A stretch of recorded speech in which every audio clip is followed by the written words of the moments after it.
Hello everyone. Today we'll be starting chapter 1 SS Standard 9. Okay, chapter 1 of SS Standard 9 is rise of British rule in India. India में जो ब्रिटिशों का rule कैसे gradually increase हो वो अपन पढ़ने वाले। पहले इंडिया कैसा था, फिर ब्रिटिशर्स क्यों इंडिया में आए, कैसे इंडिया में सेटल हुए, कैसे ब्रिटिश रूल फिर बढ़ता गया, इसके बारे में अपन पढ़े।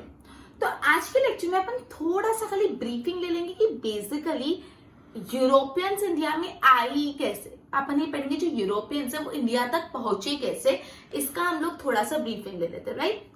तो पहले कि पुराने जमाने से, एंशिएंट टाइम से इंडिया की जो पोजीशन है in terms of economic, social, cultural, मतलब इंडिया का कल्चर, इंडिया के सोशल इंडिया का इकोनॉमिक्स, ये सब पूरे वर्ल्ड में इनकम्पेरेबल है। इनकम्पेरेबल मतलब कंपेयर ही नहीं किया जा सकता, इंडिया का बेस्ट है, right. From the ancient time, India की incomparable position in terms of its economy, in terms of its social and then also culture. India का culture, economy, social एकदम incomparable है। इंडिया का कल्चरल और economic inheritance देखिए। Inheritance मतलब जो पूर्वज से अपन को मिला होता है, मतलब इंडिया के पास इतना इकोनॉमिक नेशन था, फाइनेंशियली स्ट्रॉन्ग नेशन था। आपको पता है इंडिया को सोने की चिड़िया बोला जाता था, राइट। मतलब इंडिया में इतना पैसा था, सोने की चिड़िया, इतना पैसा था इंडिया में कि इकोनॉमिकली बहुत इंडिया पावरफुल था। इंडिया का कल्चर तो अपन को पता है, इंडिया कल्चरल भी अलग अलग धर्म, अलग अलग उनके फेस्टिवल्स, कल्चर, इंडिया का कल्चर भी बहुत पावरफुल था, ठीक है। तो ये जो अपन को इकोनॉमिक और कल्चरल इनहेरिटेंस अपने पूर्वजों से मिला, इनहेरिट हुआ है हमको, इससे काफी लोग अट्रैक्ट होते थे। पूरे वर्ल्ड के जो अलग अलग नेशंस होते थे वो इंडिया से बहुत अट्रैक्ट होते थे कि यार यहाँ पे तो बहुत कल्चर भी अच्छा है, यहाँ पे बहुत इकोनॉमिकली साउंड है, मतलब बहुत रिच कंट्री है। इंडिया बहुत रिच कंट्री थी पहले, ठीक है, ओके।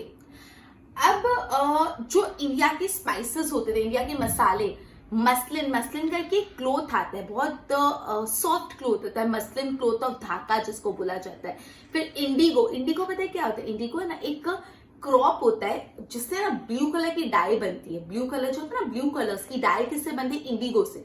जो ब्लू कलर होता है, ब्लू कलर की जो डाई होती है वो इंडिगो नाम का एक प्लांट होता है, वो उससे बनती है। और ये जो इंडिगो का नाम का प्लांट है वो इंडिया में ही बनता है। तो जो इंडिया का जो इंडिगो है वो भी यूरोपियन नेशन में बहुत डिमांड में था, बिकॉज उनको ब्लू कलर की डाई, इतनी प्योर ब्लू कलर की डाई बहुत यूजफुल आती थी। तो इंडिया की स्पाइसेस, मसलिन, इंडिगो, ये जो सिल्क क्लोथ, इंडिया का सिल्क का कपड़ा, ये सब बहुत डिमांड में था यूरोपियन कंट्री में। मतलब यूरोप की कंट्री को इंडिया के स्पाइसेस, इंडिया का मसलिन का कपड़ा, इंडिया का सिल्क क्लोथ, फिर इंडिया का जो इंडिगो जिससे ब्लू कलर की डाई मिलती है, ये सब बहुत रिक्वायरमेंट थी, उसकी बहुत ही ज्यादा डिमांड थी, राइट। और इंडिया और यूरोपियंस के बीच में जो ट्रेडिंग होती थी, जो लेन देन होता था, जो इंडिया से सामान वहां जाता था, वहां से यहाँ आता था, जो ट्रेडिंग होती थी by land and sea route होता था। किस होता था? Land and sea route. और इसका जो सेंटर था, मेन सेंटर, ये लैंड एंड सी रूट का मेन जो सेंटर था वो था Istanbul, Constantinople in Turkey. Turkey में जो इस्तांबुल है, कॉन्स्टेंटिनोपल, वो मेन सेंटर था ये ट्रेडिंग का, राइट। एक और बार पूरा फोकस करके सुनना। अपन ये पढ़ रहे कि इंडिया का जो कल्चरल, इकोनॉमिक और जो सोशल पोजीशन है पूरे वर्ल्ड में इनकम्पैरेबल थी, मतलब कोई कंपेयर ही नहीं कर सकते। इंडिया के economic as well as cultural inheritance से काफी नेशंस, इंडिया के इकोनॉमिक और कल्चरल हेरिटेंस से काफी नेशन अट्रैक्ट हुए। दूसरे जो कंट्रीज थे, दूसरे जो नेशन थे, बहुत इंडिया से अट्रैक्ट होते थे। इंडिया के स्पाइसेस, इंडिया का मसलिन का क्लोथ, सिल्क क्लोथ, इंडिगो, ये सब बहुत ग्रेट डिमांड में था यूरोपियन मार्केट। यूरोपियन मार्केट में इन सबका बहुत चलन था, बहुत डिमांड थी। और इंडिया और यूरोपियंस के बीच में जो ट्रेडिंग होती थी वो होता था by land and sea route. और इस ट्रेडिंग का सेंटर, ये रूट का सेंटर था इस्तांबुल, टर्की, कॉन्स्टेंटिनोपल, राइट। अब इसमें आपको ना दो सवाल इंपॉर्टेंट है। पहला कि कौन कौन से आइटम्स इंडिया के बहुत ज्यादा डिमांड में थे यूरोपियन मार्केट में। पहला सवाल क्या है? कौन कौन से ऐसे आइटम्स थे of India which were in great demand in European market? तो अपना आएगा spices, muslin, silk cloth, Indigo, ये सब बहुत ग्रेट डिमांड में थे। दूसरा आपको ये सवाल पूछ सकते हैं कि ये जो लैंड और सी रूट, जो सी रूट होता था इंडिया और यूरोपियन के बीच में, उसका सेंटर पहले क्या था? तो Istanbul, Constantinople, Turkey. Clear? Board पे ध्यान दो। Standard 9 SS Chapter 1 Rise of British Rule in India. Since ancient time, पुराने जमाने से India's position is incomparable. क्यों इंडिया की position incomparable है? Due to its economic, social and cultural inheritance. India के economic, social और cultural inheritance के कारण इंडिया की position कैसे incomparable? Because of economic property and culture, people of different nation came to India. अपने यहाँ पे economic prosperity और कल्चर के कारण काफी पीपल ऑफ डिफरेंट नेशन, अलग अलग नेशन के लोग इंडिया में. देखो ये इंपॉर्टेंट है. There is a lot of demand for Indian spices, muslin, ये मुस्लिम नहीं है, मसलिन है, silk, cloth, indigo et cetera in European market. तो किस किस आइटम्स की डिमांड थी? There was a lot of demand for Indian spices, muslin cloth, silk cloth, indigo in the European country. Trade between India and Europe was carried out through land and sea route. India और Europe के बीच में जो trading थी वो कैसे होती थी? By land and sea route. और इसका सेंटर क्या था of this route? Was Istanbul, Constantinople, Turkey. Istanbul, Constantinople, Turkey. Okay, I hope इतना क्लियर हो. एक बार इसकी नोट्स बनाओ.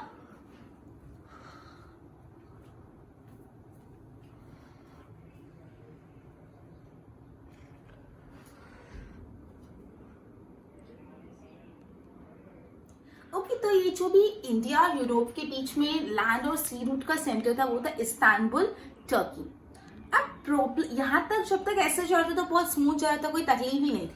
लेकिन तकलीफ कब आई? जब इस्तांबुल को टर्किश मुस्लिम ने कॉन्केस्ट किया. इस्तांबुल पे टर्किश मुस्लिम्स, जो टर्की के मुस्लिम्स थे, उन्होंने कॉन्केस्ट किया. और जो इस्तांबुल था वो क्लोज हो गया यूरोपियन के लिए. मतलब यूरोपियंस वहां से कोई भी ट्रेडिंग नहीं कर सकते. समझ आया? जब तक इस्तांबुल से ट्रेडिंग हो रही थी तो कोई तकलीफ ही नहीं थी, सब एकदम स्मूथली जा रहा था. लेकिन प्रॉब्लम तब अराइज हुई जब जो टर्की के मुस्लिम्स थे, टर्किश मुस्लिम थे, उन्होंने इस्तांबुल पे कॉन्केस्ट किया और बोला कि Istanbul is close for trade for European यहाँ से ट्रेडिंग नहीं कर सकते. मतलब यूरोपियन इंडिया से कैसे सामान खरीदे. और जो इंडिया के स्पाइसेस थे वो तो मैंने ऑलरेडी बताया बहुत ही ग्रेट डिमांड में थे यूरोपियन मार्केट में. तो यूरोपियंस को बहुत तकलीफ पड़ती इंडियन स्पाइसेस के बिना, इंडियन मसलन, धाका और इन सबके बिना. राइट? तब यूरोपियंस ने सोचा कैसे भी करके कोई न्यू सी रूट तो डिस्कवर करना पड़ेगा जो इंडिया तक पहुंचे. राइट? तो सबसे पहले यूरोपियंस को नीड ही कब फील हुई कि नहीं अभी तो हमको सी रूट डिस्कवर करना पड़ेगा. जब तक इस्तांबुल से ट्रेडिंग होती थी ना, इस्तांबुल, कॉन्स्टेंटिनोपल, टर्की, तब से कोई तकलीफ नहीं थी. लेकिन ट्विस्ट तब आया जब टर्किश मुस्लिम्स ने इस्तांबुल पे कॉन्क्वेस्ट किया एंड इस्तांबुल को क्लोज कर दिया फॉर ट्रेड फॉर यूरोपियंस वहां से ट्रेड नहीं कर सकते. अब यूरोपियंस को बहुत तकलीफ होती है बिकॉज जो इंडिया के स्पाइसेस, इंडिया का मसलन, इंडिया का इंडिगो बहुत ग्रेट डिमांड में था वहां पे. तो वो लोग विदाउट इंडियन प्रोडक्ट नहीं सर्वाइव कर पा रहे थे. राइट? तो तब उनको नीड अराइज हुई कैसे भी करके सी रूट तो डिस्कवर करना है टू इंडिया. और इस तरह से एक एरा ऑफ डिस्कवरी चालू है. एरा ऑफ डिस्कवरी मतलब तब से अलग अलग लोग अलग अलग तरीके से सी रूट डिस्कवर, यूरोप के जो अलग अलग मतलब जो नेशंस है वो सी रूट डिस्कवरी करने की कोशिश करें. And this begin the era of discovery. इस तरह से डिस्कवरी का सिलसिला चालू हुआ. तो आपसे सब पूछ सकते हैं 2 मार्क में, how the era of discovery of new sea route to India begin. आपसे ऐसा सवाल पूछ सकते हैं कि कैसे, how the era of discovery of new sea route to India begin. India तक का सी रूट की डिस्कवरी का एरा कैसे चालू हुआ. तो आपको पूरा लिखना है कि इंडियन के जो प्रोडक्ट थे वो ग्रेट डिमांड में थे. सी रूट पहले कैसे होता था? इस्तांबुल से होता था. इस्तांबुल जब क्लोज हो गया टर्किश मुस्लिम के कारण तो यूरोपियंस को डिमांड पड़ी, तब उन्होंने डिस्कवर करना चालू किया. Is it okay? 3 मार्क में इसको पूछ सकते हैं. ठीक है? 2 मार्क ले तो बहुत छोटा है, 3 मार्क में पूछ सकते हैं कि एरा ऑफ डिस्कवरीज कैसे चालू हुआ. राइट? अब हम discovery to sea route to India. अब सबसे पहले ना Portuguese king prince Henry, Portuguese prince थे प्रिंस हेनरी. उन्होंने अपने जो देशवासी, अपने जो कंट्री मैन है, उन लोग को एनकरेज किया, मोटिवेट किया. और इनफैक्ट उन्होंने फाइनेंशियल हेल्प भी दी कि जाओ तुम लोग इंडिया तक का कोई सी रूट ढूंढ के आओ. तो कुछ ब्रेव लोग थे जिन्होंने ट्राई किया इंडिया का सी रूट ढूंढने की. ठीक है? तो इसमें बार्थेलोमेव डायस ने डिस्कवर किया केप ऑफ गुड होप. क्या डिस्कवर किया? Cape of Good Hope. Right? अपन ने ये पढ़ा कि जब तक इस्तांबुल से ट्रेडिंग होती थी तब तक कोई तकलीफ नहीं थी, लेकिन इस्तांबुल पे कन्विंस किया टर्किश मुस्लिम्स ने, राइट? तो इस्तांबुल क्लोज हो गया फॉर ट्रेड फॉर यूरोपियंस. अब European fail the need for spices, Indian spices. तब उनको रियलाइज हुआ that they need to discover new sea route to India, और इससे एरा ऑफ डिस्कवरी चालू. सबसे पहले ना जो पोर्टुगीज प्रिंस हेनरी, उनके इंस्पिरेशन से, उनके एनकरेजमेंट से और उनके इकोनॉमिक हेल्प से वो पैसों की टर्म्स में भी मदद करते थे. बिकॉज ये कोई न्यू सी रूट ढूंढना कोई आसान बात नहीं है, बहुत टाइम लगता है, ठीक है, और बहुत पैसा भी लगता है. तो उनकी मदद से काफी ब्रेव लोग थे जिन्होंने न्यू सी रूट डिस्कवर करने के प्रोसेस में वो लोग चालू हो गए. Bartholomew Dias discover the Cape of Good Hope. उन्होंने डिस्कवर किया Cape of Good Hope, right? बोल पे ध्यान दो. आफ्टर कॉन्क्वेस्ट ऑफ कंस्टेनोपोल की कॉन्क्वेस्ट के बाद इन 1453 एडी, कब 1453 एडी में कॉन्स्टेनोपोल पे कॉन्क्वेस्ट हुआ? किसने किया? टर्किश मुस्लिम, टर्की मुस्लिम में. तो कंस्टेनोपोल क्या हो गया? वॉज क्लोज फॉर यूरोपियन के लिए कंस्टेनोपोल बंद हो गया. As they could not do without spices, उनको स्पाइसेस के बिना नहीं चल रहा था. European sea route to discover new, European felt the need to discover a new sea route to India. This way the era of geographical discovery began. और इस तरह से geographical discovery का नया सिलसिला, नया era, नया वे चालू हुआ, right? Discovery of sea route to India with inspiration, encouragement and economic help of Portuguese King Prince Henry. With inspiration, encouragement and economic help of Portuguese King Prince Henry, some brave people made effort to discover a new sea route to India. कुछ brave people ने try किया new sea route discover करने. Bartholomew Dias discovered the Cape of Good Hope. ये आपको 1 mark में पूछ सकते हैं. Who discovered the Cape of Good Hope? या Bartholomew Dias discovered dash. उल्टा सीधा वैसे वर्षा पूछ सकते हो, तो इतना तुमको ध्यान रखना है. Bartholomew Dias ने Cape of Good Hope discover किया. Okay, I hope is it clear? एक बार इसकी नोट्स बनाओ.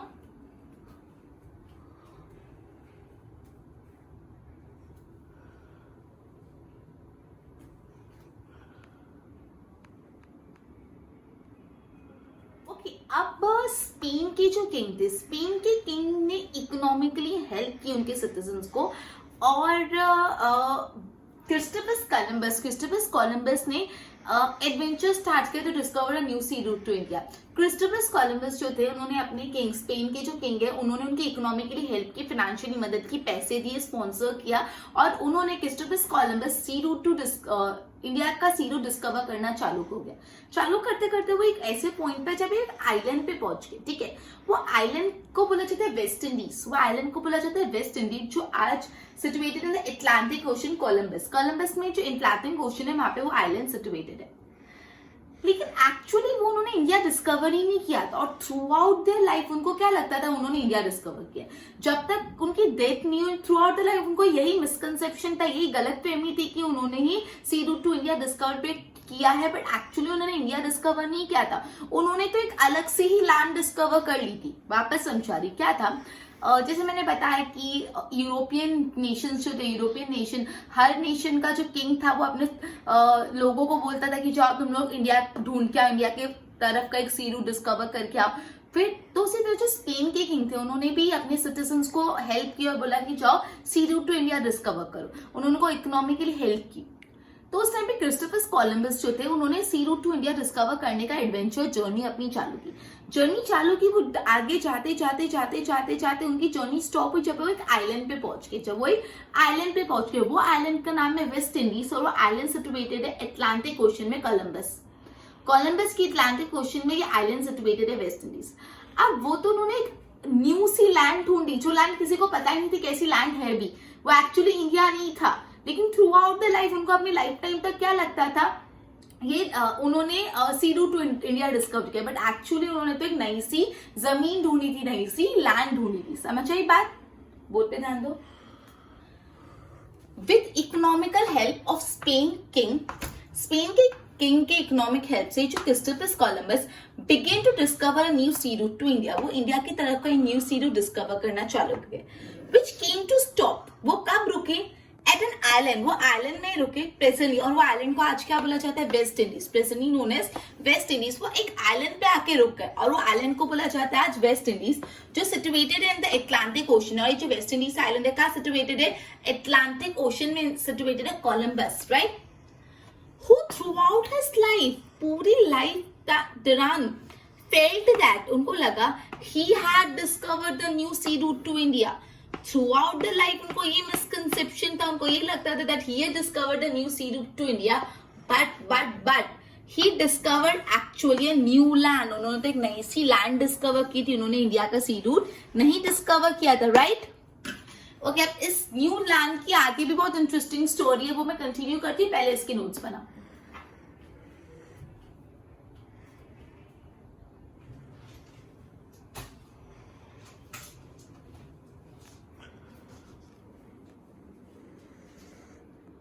मैंने ये पढ़ा कि जो क्रिस्टोफर कोलंबस थे उन्होंने तो एक्चुअली एक नया लैंड डिस्कवर कर लिया और उनको तो यही लग रहा था कि उन्होंने तो सी रूट टू इंडिया डिस्कवर किया। तो अभी बताया किसने कि भाई आपने कोई नया लैंड डिस्कवर नहीं किया, ये तो सॉरी आपने सी रूट टू इंडिया डिस्कवर नहीं किया, न्यू लैंड डिस्कवर किया। क्लैरिफिकेशन बात का किसने दिया, अमेरिको वेस्पुची ने इस चीज का क्लैरिफिकेशन दिया, इसलिए उस न्यू लैंड का नाम क्या रख दिया, अमेरिका। इसलिए वो न्यू लैंड का नाम क्या रख दिया, अमेरिका। समझा कैसे डिस्कवर हुआ अमेरिका, ठीक है। क्या हुआ यहाँ पे ओके, तो मैंने ये पढ़ा कि जो क्रिस्टोफर कोलंबस थे उन्होंने तो एक्चुअली एक नया लैंड डिस्कवर कर लिया और उनको तो यही लग रहा था कि उन्होंने तो सी रूट टू इंडिया डिस्कवर किया। तो अभी बताया किसने कि भाई आपने कोई नया लैंड डिस्कवर नहीं किया, ये तो सॉरी आपने सी रूट टू इंडिया डिस्कवर नहीं किया, न्यू लैंड डिस्कवर किया। क्लैरिफिकेशन बात का किसने दिया, अमेरिको वेस्पुची ने इस चीज का क्लैरिफिकेशन दिया, इसलिए उस न्यू लैंड का नाम क्या रख दिया, अमेरिका। इसलिए वो न्यू लैंड का नाम क्या रख दिया, अमेरिका। समझा कैसे डिस्कवर हुआ अमेरिका, ठीक है। अमेरिको वेस्पुची ने क्लैरिफाई किया कि ये जो न्यू लैंड डिस्कवर किया है, ये जो सी रूट आप बोल रहे हो इंडिया की तरफ डिस्कवर किया है, वो एक्चुअली कोई सी रूट नहीं है टुवर्ड्स इंडिया, ये तो एक न्यू लैंड डिस्कवर किया क्रिस्टोफर कोलंबस ने। इसलिए अमेरिको वेस्पुची ने डिस्कवर किया, इसलिए उस न्यू लैंड का नाम क्या बोल दिया, America, from the name of Amerigo Vespucci. Clear. अब ये तो क्या अपन ने क्रिस्टोफर कोलंबस की कहानी सुनी, ठीक है। अब अपन पढ़ रहे एक्चुअली अब किसने डिस्कवर किया, वास्को द गामा एक पोर्टुगीज सेलर थे, वो एक पोर्टुगीज सेलर थे। उन्होंने सी रूट टू इंडिया डिस्कवर किया 1498 में, उन्होंने सी रूट टू इंडिया डिस्कवर किया 1498 एडी में। और वो सबसे पहले कहाँ पे पहुंचे सी रूट टू इंडिया डिस्कवर करते करते, वो पहुंचे कैलीकट पोर्ट पे। वो कैलीकट जो पोर्ट है कलकत्ता जिसको बोलते कैलीकट पोर्ट पे पहुंचे और वहां के जो राजा है किंग जेमोरिन ने उनका स्वागत किया बहुत अच्छे से और उनको इंडिया के साथ ट्रेडिंग करने की परमिशन भी देती कि हाँ आप इंडिया के साथ ट्रेडिंग कर सकते हो, इंडिया के साथ बिजनेस कर सकते हो। और ये जो इवेंट है वो हिस्ट्री का बहुत ही महत्वपूर्ण, बहुत ही इंपॉर्टेंट इवेंट माना जाता है, बिकॉज उस इवेंट के बाद ही दूसरे नेशंस के साथ इंडिया की ट्रेडिंग, दूसरे यूरोपियन नेशन भी इंडिया में ट्रेडिंग करने के लिए आए। क्लैरिफाई हुआ। वापस अपन ने पढ़ा कि जो क्लैरिफिकेशन था कि क्रिस्टोफर कोलंबस ने इंडिया की तरफ का सी रूट नहीं डिस्कवर किया, एक न्यू लैंड डिस्कवर किया, क्लैरिफिकेशन दिया अमेरिको पुच्ची ने, इसलिए उस न्यू लैंड का नाम रख दिया अमेरिका। अब अपन पढ़ेंगे एक्चुअली फिर सी रूट टू इंडिया किसने डिस्कवर किया। Actually sea route to India discover किया वास्को द गामा ने। वास्को द गामा ने कब डिस्कवर किया sea route to India, 1498 AD में डिस्कवर किया। एंड वो सबसे पहले पहुंचे थे कैलीकट पोर्ट पे। कहाँ पे, कैलीकट पोर्ट पे। और वहां के जो राजा है किंग जेमोरिन, वहां के जो राजा थे किंग जेमोरिन ने उनका स्वागत किया और इनफैक्ट उनको परमिशन भी दे दी कि हाँ आप इंडिया के साथ बिजनेस कर सकते हो। और ये जो इवेंट है इंडिया की हिस्ट्री में बहुत ही इंपॉर्टेंट इवेंट माना जाता है, बिकॉज उस टाइम से दूसरे नेशंस में भी इंडिया में ट्रेडिंग करने के लिए, बिजनेस करने के लिए आए। राइट, बोर्ड पे ध्यान दो। Since this clarification was made by Amerigo Vespucci, this land began to be known as America. Since this clarification was made by Amerigo Vespucci, this land came to be known as America. Portuguese sailor Vasco da Gama discovered sea route to India. India का sea route किसने actually discover किया था, Vasco da Gama. 1498 Bartholomew Dias ने Cape of Good Hope discover किया। America का clarification Amerigo Vespucci ने दिया। Christopher Columbus ने एक न्यू लैंड डिस्कवर की और वास्को द गामा ने सी रूट टू इंडिया डिस्कवर किया 1498 में। When he reached Calicut in western coast of India, India के वेस्टर्न कोस्ट में कैलिकट पहुंच, he was welcomed by the king Zamorin. Zamorin ने उनका स्वागत किया and allowed to carry out trade. This is an important event as it opened doors for other European nations to come to India. ये बहुत important event है as it opens the door for other European nations to came in India. India में दूसरे European nation के लिए दरवाजा खुल गया है इवेंट के बाद। ओके, आई होप इतना क्लियर हुआ ज़ेमोरिन किंग के बारे में, अमेरिगो वेस्पुची के बारे में अपन पढ़ा। एक बार इसकी नोट्स बना।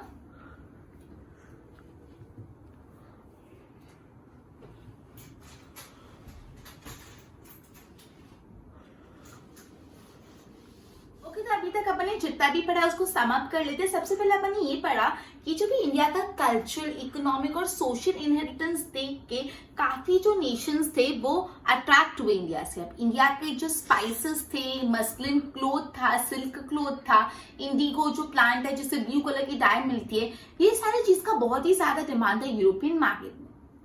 और इंडिया और यूरोप के बीच में जो जो ट्रेडिंग होता था वो सी रूट और लैंड रूट से होता था। और ये सी रूट और लैंड रूट का सेंटर था इस्तांबुल, कंस्टेंटिनोपल, टर्की। तकलीफ तब आई जब टर्किश मुस्लिम ने इस्तांबुल पे कॉन्क्वेस्ट किया और ये इस्तांबुल को यूरोपियंस के लिए बंद कर दिया, राइट। तो यूरोपियंस अब इंडिया के साथ ट्रेडिंग नहीं कर पा रहे थे। इससे यूरोपियंस को बहुत ज्यादा तकलीफ हुई क्योंकि मैंने आपको बताया यूरोपियन मार्केट में इंडिया की स्पाइसेस का बहुत ही ज्यादा डिमांड था। तो यूरोपियंस को इंडिया के स्पाइसेस नहीं मिल रहे थे, जिससे उनको एनी हाउ जल्द से जल्द एक नया सी रूट डिस्कवर करना था टुवर्ड्स इंडिया। और इसी चक्कर में अलग अलग यूरोपियन नेशंस सी रूट डिस्कवर करने के रेस में लग गए और इस तरीके से बिगिन हुआ the new era of geographical discoveries. इस चीज से जियोग्राफिकल डिस्कवरी का एक नया सिलसिला चालू हुआ, राइट।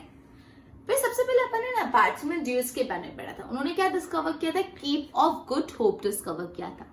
फिर अपन ने क्रिस्टोफर कोलंबस के बारे में पढ़ा। उन्होंने अपनी जर्नी चालू की new sea route to India discover करने के लिए और वो एक एंड करते हुए एक आइलैंड पे पहुंचे जिस आइलैंड को प्रेजेंटली वेस्ट इंडीज बोला जाता है, जो अटलांटिक ओशियन कोलंबस में है, राइट। वहां तक पहुंचे और उनको actually through out their life यही लगता था कि उन्होंने new sea route to India discover किया, बट एक्चुअली उन्होंने कोई भी सी रूट डिस्कवर नहीं किया था। वो एक आइलैंड डिस्कवर किया, उन्होंने एक नया सा लैंड डिस्कवर किया था। इस चीज का क्लैरिफिकेशन कि उन्होंने न्यू लैंड डिस्कवर किया, ना कि सी रूट, वो दिया था अमेरिगो वेस्पुची ने। इसलिए नई लैंड का नाम रख दिया अमेरिका, राइट। फिर हमने पढ़ा वास्को द गामा, एक पोर्टुगीज सेलर। उन्होंने actually new sea route to India discover किया और वो लोग सबसे पहले कैलिकट पोर्ट पे पहुंचे। कैलिकट पोर्ट पे पहुंचने के बाद जो किंग ज़ेमोरिन थे उन्होंने उनका स्वागत किया और इंडिया में बिजनेस करने की परमिशन दे दी। ये जो इवेंट है हिस्ट्री का बहुत ही बढ़िया और बहुत ही महत्वपूर्ण इंपॉर्टेंट इवेंट माना जाता है, बिकॉज इस इवेंट से दूसरे यूरोपियन नेशन के लिए ट्रेडिंग के बिजनेस के दरवाजे खुल गए। क्लियर? अपना आज का लेक्चर इधर ही कंप्लीट करते हैं, बस के नोट्स बना दो। Thank you.